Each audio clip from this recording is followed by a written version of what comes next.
Hi అండి. నమస్తే. నేను మీ Raji. Welcome back to Raji cooks. ఆరోగ్యానికి ఎంతో మేలు చేసే ఈ కొబ్బరి లడ్డూలు తినే ప్రతి బైట్‌లోనూ కమ్మని రుచితో సాఫ్ట్‌గా మరియు తిన్నవారికి మరొకటి అడిగి మరీ తీసుకుంటారు. అంత రుచిగా ఉంటాయి. ఈ లడ్డూల కోసం పాకం పట్టే పని లేదండి. చాలా అంటే చాలా సింపుల్‌గా మీరు ఫస్ట్ టైం చేసినా పర్ఫెక్ట్‌గా వస్తాయి. నేను చెప్పిన ప్రాసెస్‌లో చేసుకుంటే. ముందుగా స్టవ్ ఆన్ చేసి మందపాటి కళాయిని పెట్టుకోండి. దీంట్లోకి ఒక కప్పు పల్లీలు వేసుకొని ఈ పల్లీల్ని లో ఫ్లేమ్ మీద వేయించుకుంటూ ఉంటుంటే పల్లీలపై పొట్టు అనేది సెపరేట్ అవుతుంది. అప్పుడే మనకి వేగిందని అర్థం. లేదా ఇలా ఒక్కసారి చేత్తో పట్టుకుని ఒక పల్లీని ఇలా నలిపి చూస్తే పొట్టు ఈజీగా ఊడిపోతుంది. ఇప్పుడు స్టవ్ ఆఫ్ చేసేసి ఈ పల్లీల్ని ఒక ప్లేట్లోకి తీసుకోండి. ఇప్పుడు అదే కళాయిలోకి ఒక అరకప్పు వరకు నువ్వులను వేసుకొని లో ఫ్లేమ్ మీద దోరగా వేగనివ్వాలి. మరీ ఎక్కువసేపు వేగనివ్వకూడదండి. మళ్ళీ లడ్డూస్ అనేవి చేదొచ్చేస్తాయి నువ్వులు ఎక్కువ వేగినా. ఇలా మంచి కలర్ వస్తాయి, మీకు తెలుస్తుంది వాటిని చూస్తుంటే. ఇప్పుడు స్టవ్ ఆఫ్ చేసి వీటిని కూడా పక్కన పెట్టుకోండి. ఈ పల్లీలు నువ్వులు కూడా చల్లారిన తర్వాత పల్లీలపై ఉన్న పొట్టుని ఇలా క్రష్ చేసి తీసేసి ఇప్పుడు ఈ పల్లీల్ని మిక్సీ జార్లో వేసుకుని లైట్గా రివర్స్ పల్స్ ఇస్తూ కోర్స్గా గ్రైండ్ చేసుకోవాలి. మరీ మెత్తని పౌడర్ కాదండి, పలుకు పలుకుగా ఉంటే ఈ కొబ్బరి ఉండలు తింటున్నప్పుడు ఆ పల్లీ పలుకు పంటికి తగులుతూ చాలా కమ్మగా ఉంటాయి. అలాగే ఇక్కడ మనం పల్లీలను యాడ్ చేస్తున్నాం కాబట్టి పల్లీల్లో ఎక్కువ హెల్దీ ఫ్యాట్స్ మరియు ప్రోటీన్ ఉంటుంది. మనకి హెల్త్కి కూడా మంచిది. నువ్వులను కూడా కోర్స్గా గ్రైండ్ చేసుకోవాలి. నువ్వుల్ని డైరెక్ట్గా ఇష్టపడే వాళ్ళు ఇలా వేయించిన నువ్వులు ఈ పౌడర్లో కలుపుకోవచ్చు, లేదా ఇలా కోర్స్గా గ్రైండ్ చేసి కూడా తీసుకోవచ్చు.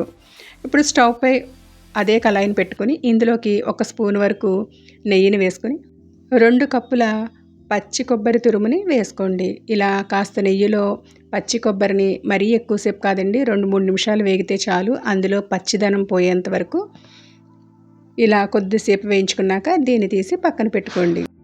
ఇప్పుడు వేరే కళాయి పెట్టి దీంట్లోకి 2 కప్పుల వరకు బెల్లం తురుముని వేసుకొని అలాగే ఒక 2-3 టేబుల్ స్పూన్స్ వరకు వాటర్ని కూడా యాడ్ చేసుకోవాలి. ఇప్పుడు హై ఫ్లేమ్ మీద ఈ బెల్లం మెల్ట్ అయ్యి కాస్త మరగనివ్వాలి. పాకం పట్టే పని లేకుండానే చక్కగా చేసుకోవచ్చండి. ఇలా మరుగుతున్న పాకంలోకి ముందుగా బెల్లం తురుమును వేసి ఒక్కసారి బాగా కలిపి అలాగే ముందుగా గ్రైండ్ చేసి ఉంచుకున్న నువ్వులు పల్లీలు పౌడర్ను కూడా యాడ్ చేసుకోవాలి. ఈ పాకంలో ఈ కొబ్బరి నువ్వులు పల్లీలు బాగా కలిసేటట్లుగా కలుపుకొని ఇప్పుడు దీంట్లోకి ఒక అర స్పూన్ వరకు ఇలాచీ పౌడర్ని అలాగే 1 స్పూన్ వరకు నెయ్యిని కూడా వేసుకొని ఒక్కసారి బాగా కలిపి ఈ మిశ్రమం అంతా దగ్గర పడేంత వరకు కూడా కలుపుకోవాలి. మనం కలుపుతూ ఉంటే తెలుస్తుందండి. అలాగే మధ్య మధ్యలో ఒక్కసారి ఈ కొబ్బరిని కొంచెం తీసుకొని ఇలా ఉండ చుట్టినట్లయితే ఉండగా ఫామ్ అవ్వాలి. అప్పుడే మనకి లడ్డూస్ చుట్టడానికి కన్వీనియంట్గా ఉంటుంది. చూసారా, ఇలా ఉండలా ఫామ్ అవ్వాలి. అప్పటి వరకు స్టవ్ని లో ఫ్లేమ్లోనే ఉంచుకుంటూ కలుపుకుంటూ ఉండాలి. బెల్లం మరిగించడానికి మాత్రమే హై ఫ్లేమ్ పెట్టుకోవాలండి. తర్వాత ఈ కొబ్బరి తురుము వేసిన దగ్గర నుంచి కూడా లో ఫ్లేమ్లోని ప్రాసెస్ అంతా జరగాలి. లడ్డు కింద ఫామ్ అయిన తర్వాత స్టవ్ ఆఫ్ చేసేసి కాస్త గోరువెచ్చగా ఉన్నప్పుడే లడ్డూస్లా చుట్టుకోవాలి. ఈ లడ్డూస్లో నువ్వులు వేయడం వల్ల మనకి కాల్షియం దొరుకుతుంది.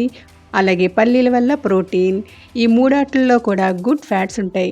అలాగే మనం ఇక్కడ పంచదారకు బదులు బెల్లం వాడాము. బెల్లం కూడా ఆరోగ్యానికి ఎంతో మంచిది. ఇంతే ఫ్రెండ్స్, హెల్తీగా కొబ్బరి లడ్డు చాలా ఈజీగా చేసుకోవచ్చు, ఎలాంటి పాకం పట్టే పని లేకుండా.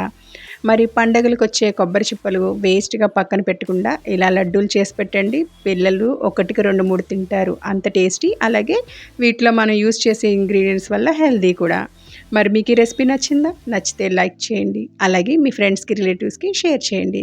మరిన్ని సింపుల్ అండ్ టేస్టీ రెసిపీస్ కోసం రాజీ కుక్స్ని సబ్స్క్రైబ్ చేసుకోవడం మాత్రం మర్చిపోకండి. మరొక కొత్త వీడియోతో మళ్ళీ కలుద్దాం. నమస్తే.